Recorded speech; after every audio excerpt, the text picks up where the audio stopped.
Ladies and gentlemen, welcome to MetrObelisk Radio. Today we are looking at Survivor's 4th season, Survivor Marquesas. Now this season over the years has fallen into the quote-unquote forgotten season category when it comes to the show. Now after 40 seasons at this point, the season has to have some big moments to really stand out. The question on the table is did Survivor Marquesas do enough to stand out? And if it did, does it really deserve to be a forgotten season? Is it worth visiting even if you've only watched Survivor since season 30? Before we get into it, make sure to follow the blog, MetrObeliskradio.blogspot.com. There's a link in the description. Follow the blog to make sure that you stay up to date on all MetrObelisk Radio uploads, irregardless if I do platform exclusive somewhere where you aren't following me. So with that out of the way, let's get right into Survivor Marquesas. So let's start off with what were the twists for this season. Now this season had a lot of firsts and a lot of lasts. This was the first season where the castaways got no food rations. In the prior seasons, that was Borneo, Australian Outback, and Africa, they got canned foods and rice. In this season, they only get the barest of essentials: 2 machetes, 2 cooking pots, 2 water containers, a frying pan, a fillet knife, and a magnifying glass. Now, the reason for the magnifying glass was for fire. For those who don't know, yes, you can make fire with a magnifying glass. It's tough, but you can do it. There was no support for fire at any time this season, so basically no flint and steel, no matches. This was the first season where the castaways were genuinely on their own to survive in the environment. This was also the first season to have the reward be raiding the other tribe's camp. This would come back from time to time, but this season was the first time when we saw not only that reward, but how powerful it could be. The tribe that raided the opposite tribe's camp essentially won the immunity challenge as a result of that. And this is also the first time when we see the Loved Ones challenge that we know and love today. Yes, the Loved Ones have been in Borneo and Australian Outback, but it was only for the people who won the reward challenge, and they were initially unaware of their loved ones there. In this one, all of the loved ones at the final 6 came out to compete in the reward challenge.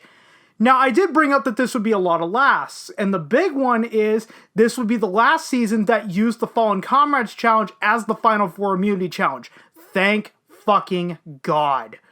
I have a theory to this, and I think that production got rid of it because Vesepia essentially broke the challenge. Now, Survivor back in the day, I don't know if they still do this. They used to allow you to bring out a luxury item, whether that be the American flag or a chessboard. Vesepia brought out a notebook and a pen, so effectively she wrote down all the information that people told her, so by the time the Fallen Comrades challenge came along, she was way more than prepared for it. This was not a bad thing because, number one, I couldn't stand the Fallen Comrades challenge at the Final 4. And I think we all knew that at some point, somebody somewhere was going to pull something like this to gain an advantage, which kudos to you. Now, this challenge did come back later, but it came back as a survey that everyone took right on the spot, and you have to guess what the majority answered for that particular survey question.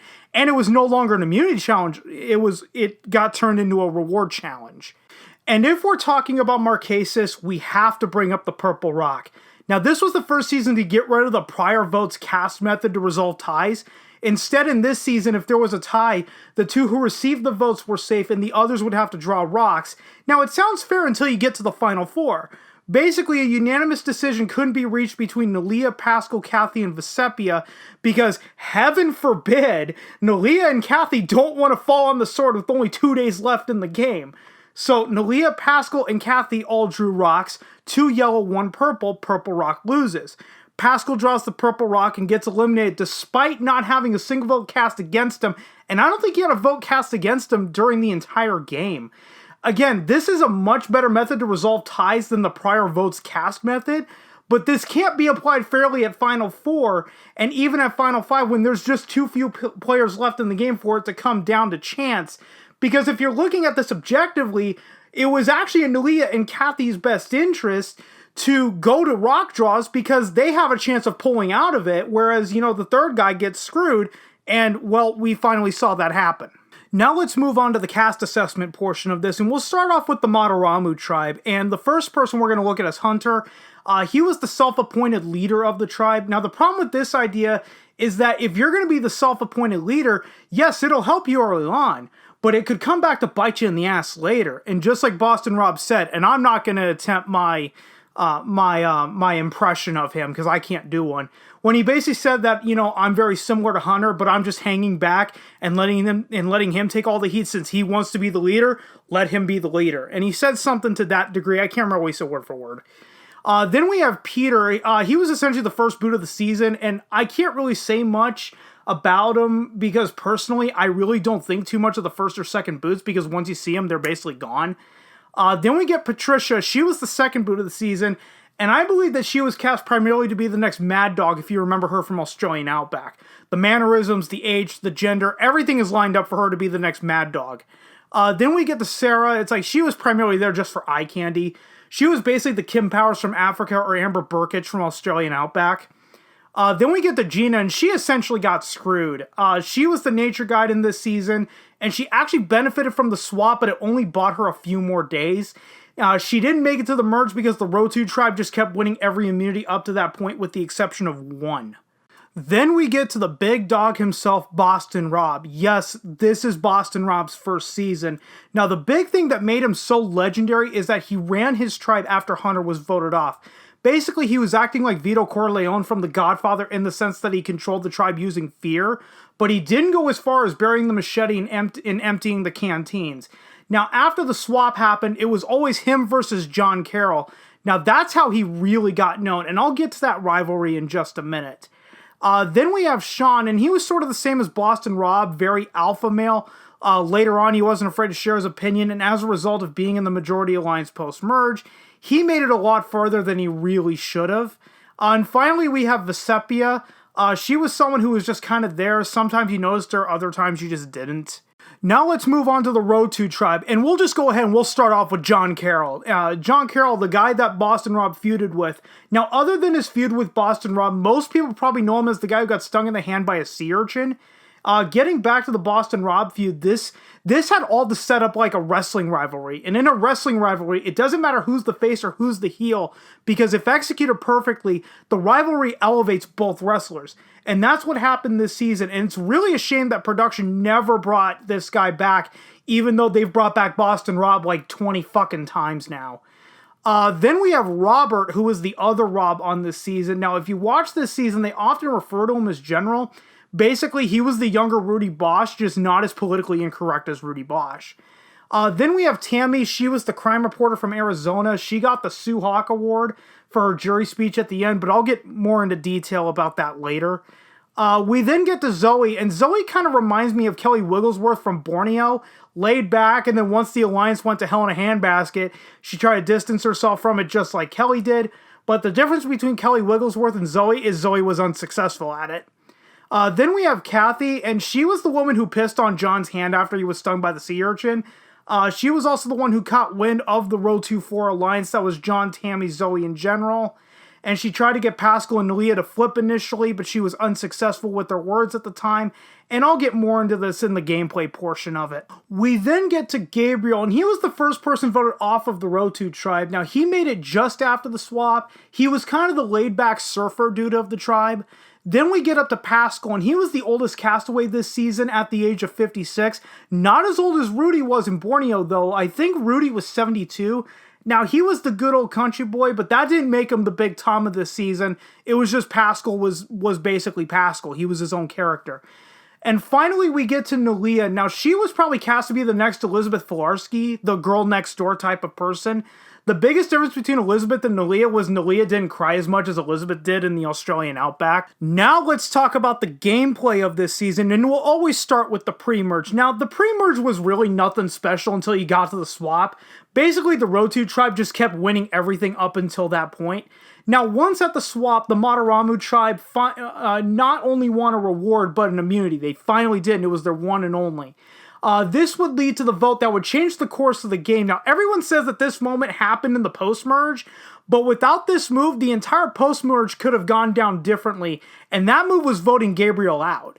Once Gabriel was voted out, that sent shockwaves to Cathy, Pascal, and Nalia, who were all in the Mataramu tribe that were former Rotu, and they had the idea that Rotu was going to remain strong going into the merge.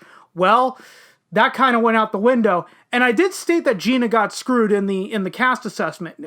Basically, when Mataramu went back for the tribal council before the merge, she was up against 3 people that were together from day one. That was Cathy, Nalia, and Pascal.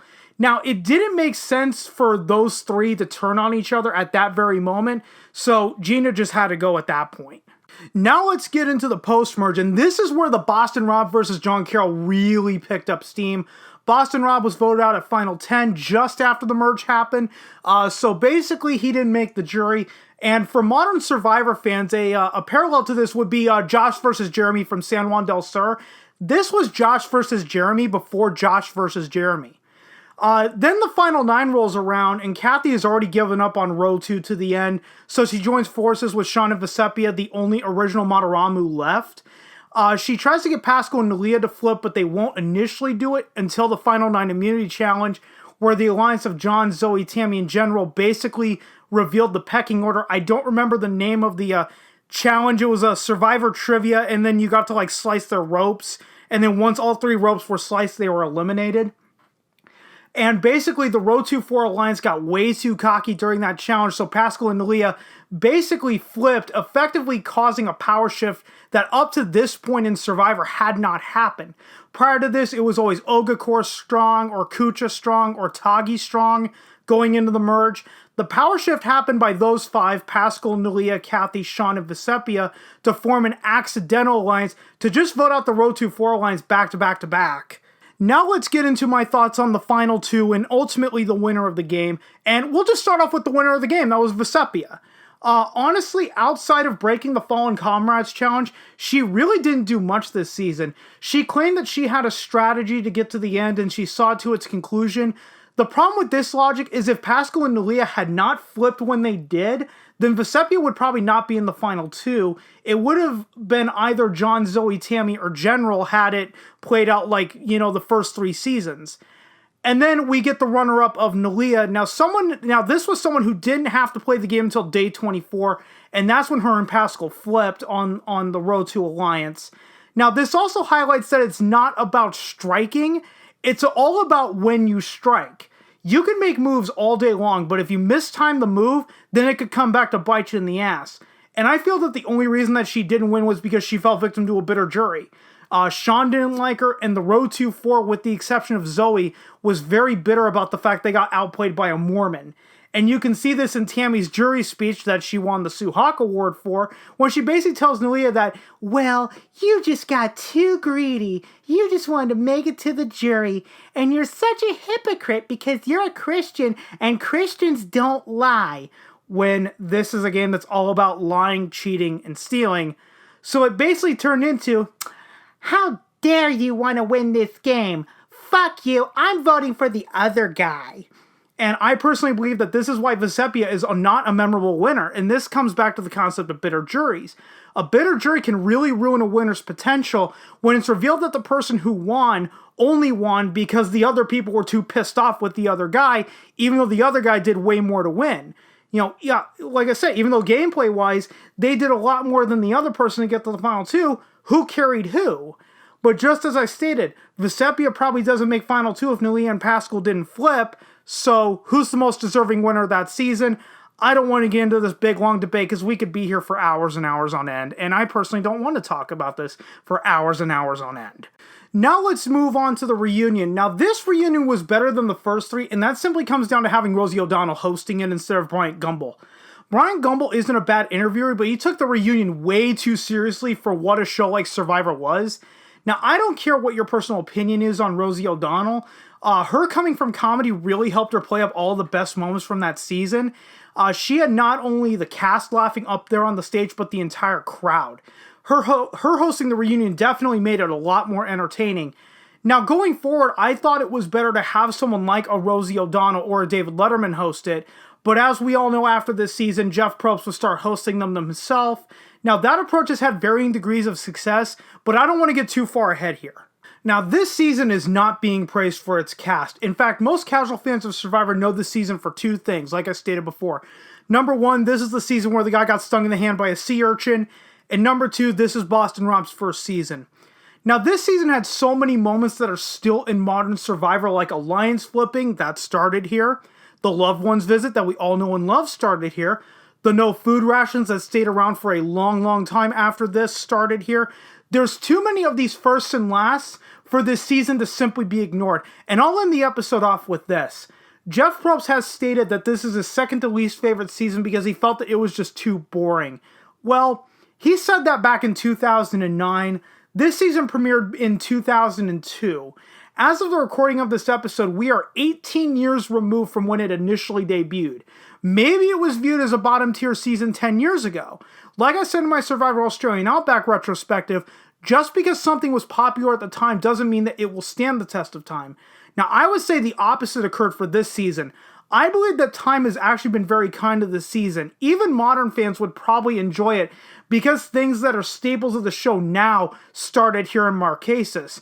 I mean, modern fans might find it boring since there's no advantages galore and idols being pulled out of people's asses, but as we all know, all of that stuff wouldn't come until much later. So should you as a modern fan watch Survivor Marquesas? I say give it a watch.